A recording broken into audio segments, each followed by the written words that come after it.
Somewhere on Earth right now, someone is doing something you have never thought about. A fisherman on a tiny island in the South Pacific is doing it. A woman in a village in rural Mali is doing it. A construction worker in Seoul is doing it on his lunch break. A child in rural Peru is doing it before she can even read. You are going to do it today. You probably already did it this morning without noticing. They don't share a language. They have never heard of each other. They live in climates so different, they would barely survive a week in each other's world. And yet if you put them all in the same room, they would immediately recognize what the other person was doing. No translation needed, no explanation required, just recognition. This is not eating, it is not sleeping, it is not sex. Every animal does those things. This is something different, something that appears to be exclusive to humans, something that scientists have found in every civilization ever studied on every inhabited continent, in every era of recorded history going back at least 40,000 years, possibly much longer. Here is what makes it strange. When archaeologists first started mapping where and when this behavior appeared, they assumed it spread the way everything else spreads. Through trade, through migration, through contact. One group learns something useful and passes it to the next. That's how fire-making techniques spread. That's how pottery spread. That's how agriculture spread. But this didn't follow that pattern. Researchers found it in populations that had been completely isolated from the rest of the world for tens of thousands of years. Groups with zero contact. No shared ancestry close enough to matter. No possible route for the idea to have traveled. And yet, there it was. Identical in its basic structure, doing the same thing to the people who encountered it, producing the same response in every human body it touched. That is when the theory of cultural transmission collapsed. If it didn't spread from group to group, there is only one other explanation. It didn't come from outside. It came from inside. It was already there, waiting, in every human brain that ever developed, regardless of where that brain was born or what language it learned to think in. What you are about to find out is not just what the behavior is, it's what it tells you about who you actually are and why you cannot stop doing it even when you try. In 1995, a team of archaeologists excavating a site in the Dordogne region of southern France pulled a fragment of vulture bone out of the sediment. It was about the size of a human hand. It had 4 holes bored into it at precise intervals. The holes were not random, they were measured. Whoever made this object understood spacing, understood symmetry, understood that the distance between each opening would change what came out of it. It was a flute. It was 40,000 years old. That same decade, a cave in Slovenia yielded another bone, this one from a cave bear, with holes in the same configuration. Germany produced carved ivory fragments that fit together into instruments. In Morocco, researchers found perforated shells strung in patterns that served no survival function whatsoever. They were not tools. They were not weapons. They were not containers. They existed for one reason and one reason only: to be experienced. The oldest known cave paintings found in Indonesia in 2019 were dated to at least 45,500 years ago. The figures were not maps. They were not records of hunting routes or seasonal migrations. They were stories. A pig with human hands. Figures gathered around something. A scene that required the painter to imagine things that weren't there and then put them on a wall so someone else could see what was inside their head. Across every site, researchers kept finding the same pattern. The behavior was not accidental. It required dedicated time, dedicated materials, dedicated effort. In a world where every hour of daylight was consumed by the work of staying alive, someone kept choosing to do this instead. Generation after generation after generation. Then came the finding that broke the cultural transmission model entirely. Researchers studying Aboriginal Australian populations found evidence of the behavior stretching back over 60,000 years to a period when Australia had been completely cut off from the rest of the world. No boats capable of crossing back, no contact, and yet the structure of what they were doing was recognizable. The same impulse expressed through different materials, pointing in the same direction.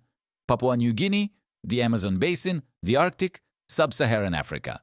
Researchers have now documented this behavior in over 3,000 distinct cultures, many of which had never encountered each other. The details differ. The underlying architecture does not. At some point, the accumulative on of evidence forces a conclusion that makes every other explanation impossible. This was not learned. This was not borrowed. This was not invented once and copied outward across the map. It grew from the inside, independently, everywhere at the same time. Because whatever produces it is not cultural. It is biological. It is built into the hardware. And the hardware is you. In 2000, a neuroscientist at McGill University named Anne Blood attached electrodes to the scalps of volunteers and played them music. Not just any music. Music they had chosen themselves. Music that gave them what researchers call a chills response. That involuntary moment when something moves through your body and your skin tightens. The hair on your arms stands up, and for a fraction of a second, you feel something you cannot name. Blood watched what happened inside the brain during that moment. The regions that activated were not the regions associated with pleasure in the way food or sex activates pleasure. They were the regions associated with survival responses. The same circuits that fire when you narrowly avoid a car accident. The same structures involved in grief, in fear, in the most fundamental emotional experiences a human body can produce. The brain was not treating this as entertainment. It was treating it as something that mattered. Other researchers began pulling on the same thread. A team at Harvard found that music synchronizes the brain waves of people listening together in the same room.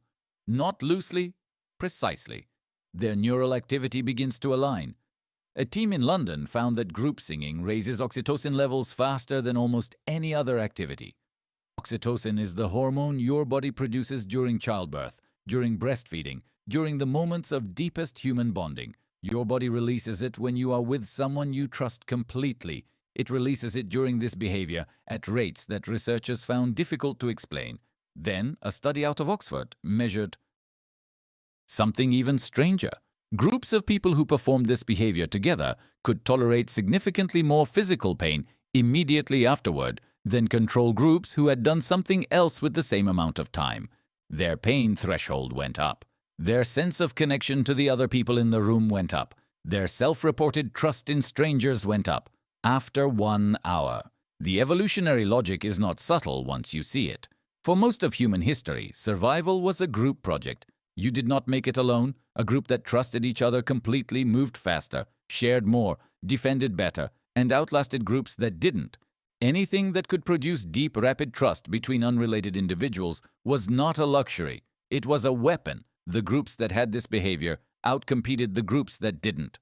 Over thousands of generations, the behavior and the brain that needed it evolved together, each one shaping the other, until the need became structural. This is not something your culture installed in you. The capacity for it is sitting in the oldest parts of your brain, underneath language, underneath rational thought, underneath everything you think of as your personality. It was there before you were born. It will be there in every human born after you. It cannot be removed because it is not an addition. It is part of the original architecture. You are not someone who happens to do this. You are the kind of animal that cannot function properly without it.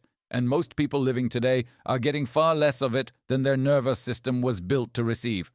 Think about the last time it actually worked. Not background noise, not something playing while you were doing something else. A real moment where you were inside it completely and the room disappeared. Something moved through you that you could not explain and did not need to. You remember that moment. Everyone has one. Some people have it at a concert standing in a crowd of strangers. Some people have it alone at 2 a.m. with headphones on in the dark. Some people have it in a church or a stadium or a car on an empty highway. The location doesn't matter. The moment does. That moment has a 40,000-year-old history, possibly older. Every human who ever lived has felt some version of what you felt in that moment. The person who pressed their hands against a cave wall in Indonesia and blew pigment around their fingers to leave a mark. The woman in a village in Mali singing with the women around her at dawn. The fisherman in the South Pacific keeping a rhythm on a hollow piece of wood while the rest of the boat rose in time. They all felt it. The specific sound was different. The body's response was not. For most of human history, this was not optional. It happened every day. It happened in groups. It happened around fires at night and at the beginning of hunts and at burials. At the moments when a community needed to remember that it was a community, it was the technology that held people together before any other technology existed, before writing, before money, before laws, before cities. This was the infrastructure. And then something happened. The world got faster. The walls between people got thicker. You got a device that lets you consume an infinite amount of it, produced by strangers while sitting completely alone.